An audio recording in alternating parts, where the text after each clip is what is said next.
Head constable இருக்கிற Jayant ரமேஷும் taxi driver விஷயத்தில் watch பண்ணுறாங்க. ஜெட் ஏர்வேஸில் மும்பைக்கு போகிறதுக்கு அவன் டிக்கெட் புக் பண்ணியிருக்கான். இப்போ டைம் 8:30, 10 மணிக்கு அந்த ஃப்ளைட். செக்கிங் டைம் ஆரம்பிச்சிட்டாங்க. அவன் எந்த டைம்லையும் உள்ள வரலாம். உங்களையும் என்னையும் தவிர இங்கே இருக்கிற எந்த போலீஸ்காரங்களுக்கும் இந்த ஆப்ரேஷன் பற்றி தெரியாது. ஓகே விஸ்வா, எந்த காரணத்துக்காகவும் அவன் தப்பிக்கக்கூடாது. அது மட்டும் இல்லை, அப்பாவி பொதுமக்களுக்கு எந்த ஒரு தொந்தரவும் இல்லாமல் இருக்கணும் இந்த ஆப்ரேஷன். நீங்கள் ஏர்போர்ட் உள்ள இருங்க, நான் வெளியே இருக்கேன். Sir,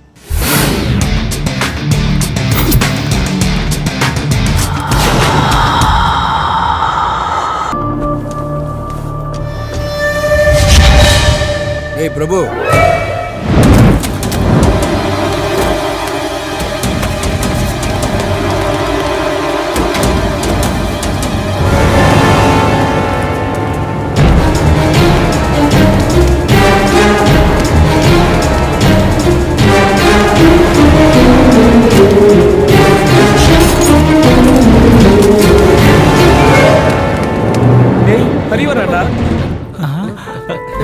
hi Hari. ஹாய். டேய், நான் வேகமா போய் வண்டி எடுத்துட்டு வரேன்டா. சீக்கிரம் கொஞ்சம் நகருங்கம்மா. நகருங்க. ஹாய்டா. சீக்கிரம் வாடா. ஹரி. It's okay. கண்ணு முன்னு தெரியாம அவன் ஓடி வரான். அவன் ஏதோ ஃப்ராடுன்னு நினைக்கிறேன். போலீஸ்காரங்க சரி, வா வா வா.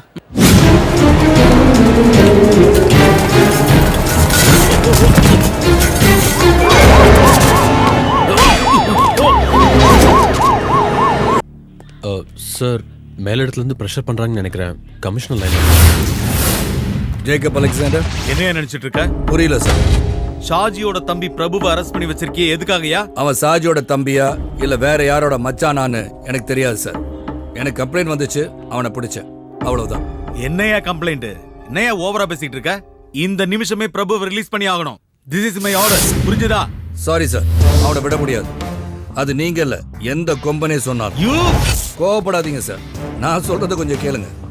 Padmavathi high school PT master Mohammed ஃபைசலோட மக தனுஜாங்கிற பொண்ணை கற்பழிக்க ட்ரை பண்ணனால நான் பிரபு அரெஸ்ட் பண்ணியிருக்கேன். ரிட்டர்ன் கம்ப்ளைண்ட் டேபிள் மேல இருக்கு. Section 376 attempt to rape. ஜாமீன் கிடைக்காதுங்கிற விஷயம் நான் உங்களுக்கு சொல்லி புரிய வைக்க வேண்டியதில்லை. எஃப்ஐஆர் போட்டு முடிச்சாச்சு sir.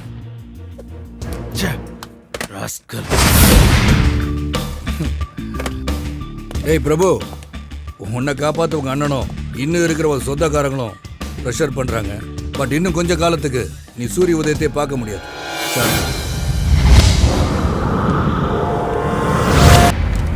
What nonsense are you talking? நீங்க சொல்லி தானே கேஸ் ஃபைல் பண்ண. எதுக்கு இப்போ பயந்து பின்வாங்குறீங்க? மன்னிக்கணும் சார், இதுக்கு மேல வேற எதுவும் கேட்காதீங்க. கேஸை கண்டினியூ பண்ற மனநிலையில நாங்க இல்ல. அதனால தான் நானும் கேட்கிறேன். வை, எதுக்காக கேஸ் வாபஸ் வாங்குறீங்க? யாராவது மிரட்டினாங்களா? சொல்லுங்க, யாராவது உங்களை பயமுறுத்தாங்களா? உங்களை மாதிரி படிச்சவங்களே இப்படி இருக்கனால தான் டெல்லியில ஓடுற பஸ்ல கற்பழிக்கிற அளவுக்கு நம்ம நாட்டில் வக்ர புத்தி அதிகமாயிடுச்சு. என்ன காரணம்? எதுக்காக காப்பாற்ற நினைக்கிறீங்க? சொல்லுங்க சார். மேற்கொண்டு எதுவும் கேட்காதீங்க. நான் எதுவும் சொல்ற மாதிரி இல்லை. எனக்கு இருக்கிறது ஒரே பொண்ணு. எனக்கு இவ உயிரோட இருக்கிறது ரொம்ப முக்கியம். ஏதோ நடக்க கூடாததெல்லாம் நடந்து போச்சு. அதுக்காக சம்பந்தப்பட்டவங்க மேல கம்ப்ளைண்ட கொடுத்து கோர்ட்டு கேஸ்னு ஏறி எங்க மானத்தை இழக்க நான் விரும்பல சார். அதை நீங்க கம்ப்ளைண்ட் கொடுக்கறதுக்கு முன்னாடி யோசனை பண்ணிருக்கணும். தேடி பிடிச்சு அரெஸ்ட் பண்ண பிறகு ஒரு கோலை மாதிரி பின்வாங்குறீங்களே. ஆயிரக்கணக்கான மாணவர்களுக்கு படிப்பு சொல்லித்தர ஆசிரியர் நீங்க. நீங்களே இப்படி பயந்து போனா அவன மாதிரி குற்றவாளிங்க அதிகமாயிருவாங்க. சாரி சார், நான் கேஸை வாபஸ் வாங்கிக்கிறேன். Good afternoon mister inspector. I am advocate Ravishankar. Prabhu ஜாமீனில் எடுக்க வந்திருக்கேன். எதுக்கு வக்கீல் ஜாமீன்? என் தம்பி பேர்ல என்ன கேஸ் இருக்கு? ஒன்றும் இல்லை. இந்த இன்ஸ்பெக்டர் என்ன பழி வாங்க முடியாம என் தம்பி மேல போட்டு சோடிச்ச பொய் கேஸ். இந்த பணம் காட்டுனரி சாஜியோடையும் அவன் தம்பியோடையும் ஒரு ரோமத்தை கூட எவனும் தொட முடியாது. அப்படி ஒருத்தர் இன்னும் பிறக்கவே இல்லை. அப்படி பிறந்தாலும் நான் அழிச்சிடுவேன். ஞாபகம் வச்சிருக்கியா? உன்னை நான் இங்கிருந்து 2 தடவை ட்ரான்ஸ்ஃபர் பண்ணியிருக்கேன். திரும்பவும் நீ இங்கே வந்திருக்க. இன்னொரு தடவை நீங்க வந்தேன்னா ஓ இருக்கு நான் போட்டேன். என் தம்பியை உள்ள வச்சு நீ பூட்டிட்ட. அந்த பூட்டை எப்படி உடைச்ச பாத்தியா? இது மாதிரி எல்லாத்தையும் மொத்தமா அழிச்சு. நீ என்கிட்ட விளையாடாத. நீ பல பேரை பார்த்தவன் தான். அந்த கூட்டத்தில் என்ன சேர்த்துறாங்க. மதம் பிடிச்ச காட்டியானறாங்க. நசுக்க தொடங்கினா எல்லாத்தையும் நசுக்கிடுவேன். எல்லாத்தையும்.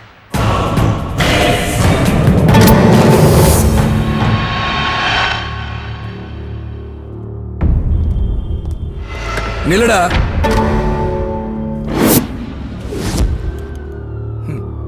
நீ அப்படியே போயிட்டா விஸ்வா, அந்த நாயை வெளியே விடு. சரிங்க சார். என் ஸ்டேஷனுக்குள்ள வந்து உன் இஷ்டத்துக்கு பேசிட்டு போயிட்டா காக்கி சட்டை போட்டு நான் இதுக்கு இங்க இருக்கேன். இதுக்கா இப்ப நீங்க வந்து ஒரு ஷோ காட்டினிய. பெரிய பெரிய அரசியல்வாதிகளும் என்னோட மூத்த அதிகாரிகள் சிலரும் உன் பாக்கெட்ல இருக்காங்கன்ற திமிர்ல பேசுற பேச்சு இதோ இந்த மொபைல் போன்ல இருக்கு. உன் வண்டவாளெல்லாம் இது ஒண்ணு போதும் உன்னை 3 மாசம் உள்ள வைக்கிறதுக்கு. போலீஸ் ஸ்டேஷன்ல அத்துமீறி நுழைஞ்சது செக்ஷன் 447. என் கடமையை செய்ய விடாம தடுத்தது செக்ஷன் 353. நீ உள்ள இருக்க வேண்டிய ஆளுடா. வேற என்ன சொன்ன? நீ மதம் பிடிச்ச காட்டு யானையா? ஏடா பரதேசி பயல, மதம் பிடிச்ச யானைய மயக்க வச்சு போட்டு அடக்குற வெட்டரி டாக்டர் தான் நீ பார்த்திருப்ப. ஆனா மதம் பிடிச்ச காட்டு யானைய நேருக்கு நேர் நெஞ்ச நிமித்தி நின்னு நெத்தியில மோதி அடக்குன வேட்டக்காரனை நீ பார்த்தது இல்லையே. அதான் ஜேக்கப் அலெக்சாண்டர். இவர் இங்க இருக்க அப்பாவிங்க வேணா உனக்கு பயப்படலாம். இந்த பூச்சாண்டி வேலையெல்லாம் என்கிட்ட பலிக்காது. என்ன ஜெயிக்கணும்னா இன்னும் 7 ஜென்மம் நீ எடுக்கணும். நீ சொன்னிய என்ன 2 தடவை இங்க இருந்து டிரான்ஸ்ஃபர் பண்ணிட்டேன்னு. என்ன இப்ப இங்க வர வச்சது என்ன நம்புற இந்த ஊர் மக்கள். அவங்க என் கூட இருக்கிற வரைக்கும் உன்னால என்ன ஒன்னும் பண்ண முடியாது. இப்ப நான் நினைச்சா உன்னை என்ன வேணாலும் செய்யலாம். சில புறம்போக்கு பொறுக்கிங்க மேலையும் லோக்கல் பிக் பாக்கெட் மேலையும் போடுற மகா கீழ்த்தரமான கேஸ்ல உன்னை உள்ள தூக்கி வைக்க எனக்கு இஷ்டம். ஆனா உனக்காகவே ஸ்பெஷலா ஒரு சுருக்கு ரெடி பண்றேன். உன் திமிரையும் உயிரையும் முடிக்க போற ஒரு சுருக்கு. அது இன்னும் சில நாட்கள் இல்ல, மணிக்கணக்கில் முடிக்கிறேன். Your countdown starts now. அது வரைக்கும் நான் பிச்சை போட்ட உசுரை எடுத்துக்கிட்டு ஓடா பரதேஸ்.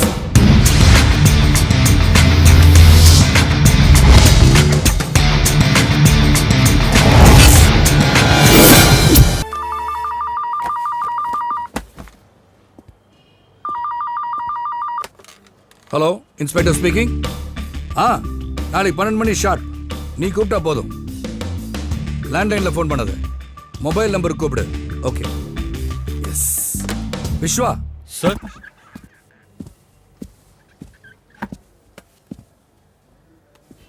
விஸ்வா சார். ஒரு ஹாப்பி நியூஸ். நம்ம 5 மாசத்து விசாரணை ஒரு முடிவுக்கு வரப்போகுது. என்னன்னு புரியுதா? Little John. Yes, you're right. அவ அப்ரூவரா மாறுதா சொல்லியிருக்கான். நாளைக்கு என்னை மீட் பண்றதா ப்ராமிஸ் பண்ணியிருக்கான். எங்க எப்போ எப்படின்னு அவனே சொல்றானா. அது வரைக்கும் மட்டும்தான் சாஜியால வெளியே நடமாட முடியும். விஸ்வா சார். நாளைக்கு மத்தியானத்துக்கு மேல தான் நான் டியூட்டிக்கு வருவேன். லிட்டில் ஜானை மீட் பண்ணிட்டு வரேன். ஓகே? Okay sir. என்னடா நீ என்ன சாப்பிடலையா? சாப்பாடு மேல உன் கோவத்தை காட்ட வேணாம். சாப்பிட்டு போ. வேண்டாம், வயிறு ரொம்பிடுச்சு. ஒரு சாதாரண இன்ஸ்பெக்டர் ஒழிச்சு கட்ட வழி இல்ல, பெரிய தாதான்னு சொல்லிட்டு இருக்க. சிட்டியை ஆட்டி படிக்கிற டானா. சொந்த தம்பிய அந்த லாக்அப்ல போட்டு அடிச்சு அசிங்கப்படுத்தினான். அதை நினைக்கும் போது உயிரே போகுது. இனிமே என்னால எப்படி வெளியே தலை காட்ட முடியும்? நான் சொல்லியாடா நீ கையை பிடிச்சி இழுத்த? வேண்டாத வேலையெல்லாம் செஞ்சுட்டு பேசுறதா? ஏய் சாஜி, கொஞ்சம் பொறுமையா இருப்பா. அவன் தான் அறிவில்லாம ஏதோ பேசிட்டு இருக்கான்னா. அண்ணாஜி, நீங்க பாத்தீங்கல்ல ஸ்டேஷன்ல நடந்ததெல்லாம் எல்லாம் இவனாலதான். இவன் பண்ற திமிருத்தனத்தால தினமும் எனக்கு எவ்வளவு டென்ஷன் தெரியுமா? எல்லாத்துக்கும் காரணம் இவன் பண்ற பொறுக்கித்தனம். எவ்வளவு பிரச்சனை. ஒரு பிரச்சனை முடிஞ்ச உடனே இன்னொன்னு. நீ பண்ண காரியத்தால லிட்டில் ஜான் இன்னைக்கு எனக்கு எதிரியா மாறி 12 வருஷம் எனக்கு வலது கையா இருந்த வேண்டாம். இன்னைக்கு என்ன போலீஸ்ல காட்டி கொடுக்க வர? சொந்த தங்கச்சியை கையை பிடிச்சி இழுத்தா அவன் இடத்துல நான் இருந்தாலும் இதை தாண்டா செய்வேன். அன்னைக்கு உன்னை காப்பாத்தினது அந்த இன்ஸ்பெக்டர் உன்னை அடிச்சு கொன்றக்கூடாதுங்கிறதுக்காக. உனக்கு என்னடா ஒன்னும் புரிய மாட்டேங்குது. அந்த இன்ஸ்பெக்டர் போட்டு தள்ளுறது ஒன்னும் பெரிய விஷயம் இல்லை. ஒரு கத்தியோ ஒரு துப்பாக்கியோ போதும், அவன் கதையை ரொம்ப ஈஸியா முடிச்சிடலாம். ஆனா அவனை நாம 2 தடவை டிரான்ஸ்ஃபர் பண்ணியிருக்கோம். திரும்பி அவன் இங்கேயே வந்திருக்கான். இந்த நேரத்தில் அவனை யாரு என்ன செஞ்சாலும் அந்த பழி நம்ம மேலதான் வந்து விழும். அதனாலதான் அந்த இன்ஸ்பெக்டர் நான் ஒன்றும் பண்ணல. அதுக்கும் ஒரு நேரம் வரும். ஆனா இப்ப பண்ண வேண்டியது என்ன காட்டி கொடுக்க வர்ற லிட்டில் ஜானோட கதையை முடிச்சே ஆகணும். அதுக்கப்புறம் பாரு அந்த இன்ஸ்பெக்டர் என்ன ஆகிறான்னு. புரியுற மாதிரி சொல்லுங்க அவனுக்கு.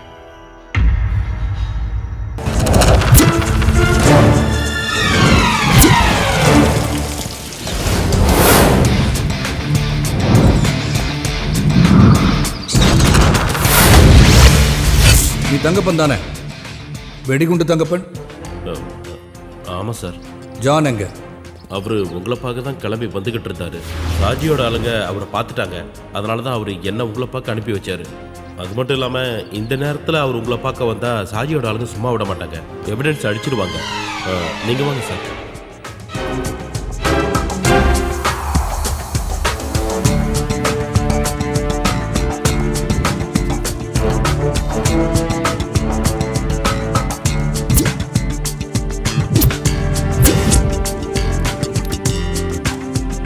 இது என்கிட்டே இருக்கட்டும். Okay sir. நான் தான் ஜான், லிட்டில் ஜான். நீ இப்ப இங்க வந்திருக்கிறது இந்நேரம் சாஜிக்கு தெரிஞ்சிருக்கும். சிட்டி போலீஸ் நெட்வொர்க்கை விட பெரிய நெட்வொர்க் சாஜி கிட்ட இருக்குன்னு எனக்கு தெரியும். அந்த நெட்வொர்க்கை எப்படி முடக்கணும்னோ எனக்கு தெரியும். சாஜியும் அடியாட்களும் உன்னை கொலை செய்யறதுக்காக இப்போ உன்னை தேடிட்டு இருப்பாங்க. அதனால நான் சொல்றதை கேளு. நீ இப்ப அரெஸ்ட் ஆகணும். நீ என் கஸ்டடிக்கு வந்துட்டா உன் உயிருக்கு நான் பொறுப்பு. சாரி சார், என்ன தப்பா நினைக்காதீங்க. நான் ஜெயில்ல இருந்தா உங்க போலீஸ் என்ன பாதுகாப்பாங்கன்னு எனக்கு நம்பிக்கை இல்லை. அந்த ரவுடியான சாஜியும் அவனோட கும்பலும் எங்க இருக்காங்கன்னு உங்களை விட எனக்கு நல்லாவே தெரியும். அது மட்டும் இல்லாம நாளைக்கு கோர்ட்ல ஆஜராகிற வரைக்கும் என்ன காப்பாத்திக்க எனக்கு நல்லா தெரியும். நீங்க தைரியமா போங்க சார். நாளைக்கு 11 மணிக்கு நான் கோர்ட்ல ஆஜராகிறேன். அது உங்களுக்காகவோ செத்து போன ஜெயினுக்காகவோ இல்ல, எனக்காக, என் குடும்பத்துக்காக, என் தங்கச்சிய சீண்டினதுக்காக, சாஜியும் பிரபுவையும் பழி வாங்கறதுக்கு எனக்கு கிடைச்ச சந்தர்ப்பம் அது. ஓகே ஜான், நான் உன்னை நம்புறேன். Okay, take care.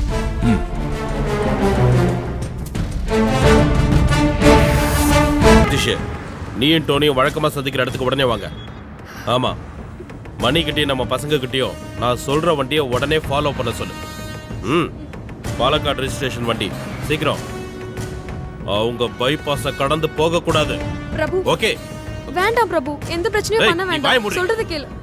என் மேல கை வச்சுட்டு அவனுங்க உயிரோட போக கூடாது. நம்ம வழக்கமான இடத்துக்கு சதீஷ் வண்டியோட வருவான். நீ அவன் கூட கிளம்பி வீட்டுக்கு போ. அப்புறம் இந்த விஷயத்த அண்ணன் கிட்ட சொன்னான்னு வச்சுக்கோ, என்னை பத்தி தெரியல உனக்கு. இல்ல அதெல்லாம் ஒண்ணும் பிரச்சனை இல்லை. அதையும் மீறி அவனாவது குறுக்கல வந்தா மந்திரியே பாத்துக்குவார். நீங்க ஏன் பயப்படுறீங்க?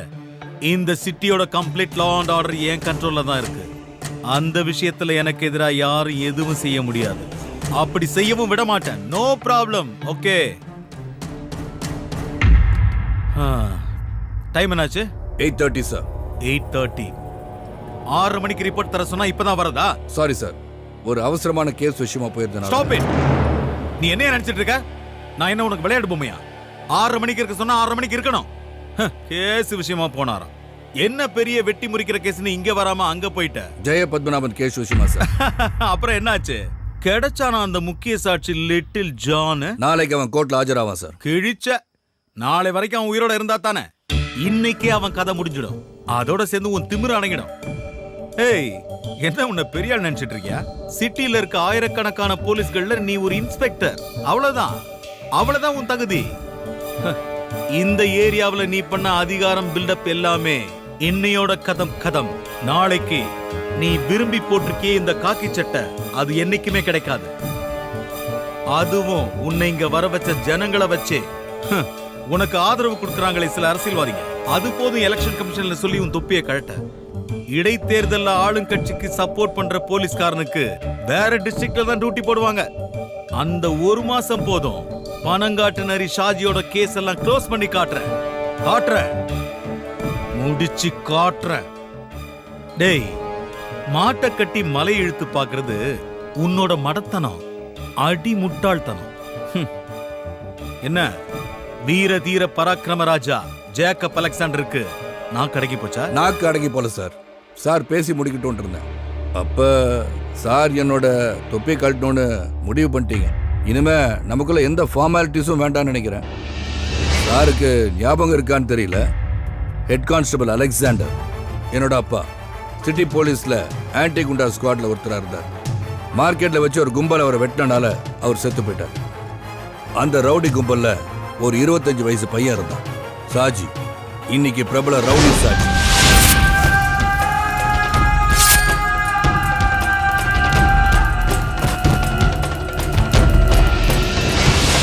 அன்னை குத்துப்பட்டு கிடந்த எங்க அப்பாவை யாரும் ஹாஸ்பிட்டலுக்கு தூக்கிட்டு போல.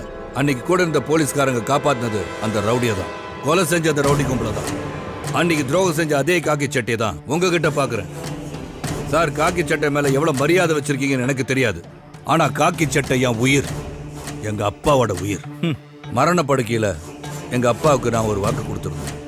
என்னைக்காவது ஒரு நாள் காக்கி சட்டையை போடுறதுக்கு பாக்கியம் கிடைச்சா என் கடைசி மூச்சு நிக்கிற வரைக்கும் ரவுடிங்களுக்கு எதிராக போராடுவேன்னு. அது நீங்க இல்ல, எந்த கொம்பனா இருந்தாலும் சரி. நீங்க என் மேலதிகாரியா இருக்கலாம், ஆனா நியாயம் இல்லாத எந்த செயலையும் நான் செய்வேன் மட்டும் நினைக்காதீங்க. பிரிட்டிஷ்காரன் இல்ல சார், இந்தியா வாண்டுட்டு. சும்மா இருங்க சார். இந்த காக்கி சட்டையை போடும்போது எனக்கு ஒரு லட்சியம் இருந்துச்சு, அது நாளைக்கு நிறைவேறும். ஜெய பத்மநாபன் கொலை கேஸ நாளை கோர்ட்டு கொண்டு வருவேன். அப்ப அந்த சாஜியை காப்பாத்த சாரோட கிரிமினல் இன்டெலிஜென்ஸும் எம்பி வரதனோட பொலிட்டிக்கல் மாமா வேலையும் செல்லாது. இன்னும் முடியல சார். அப்புறம் ஜனநாயகம் நீங்க சொன்னது உங்க அப்பா உங்களுக்கு வாங்கி கொடுத்த விளையாட்டு பொம்மை நீங்க நினைச்சிட்டு இருக்கீங்களோ? நீங்க இஷ்டத்துக்கு விளையாட. சல்யூட்டுக்காக சந்தோஷப்படாது. இந்த காக்கி சட்டைய நீங்க போட்டுட்டு இருக்க ஒரே காரணத்துக்காக தான் இந்த சல்யூட். ஏன்னா போலீஸ் மேல உண்மையா நம்பிக்கை வச்சுட்டு இருக்கவங்க ரொம்ப பேர் இருக்காங்க, அதுல நானும் ஒருத்தன்.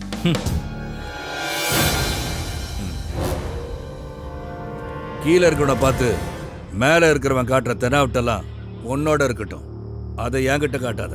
தொப்பி கலண்டுரும். புரிஞ்சுக்கிட்டா உனக்கு நல்லது.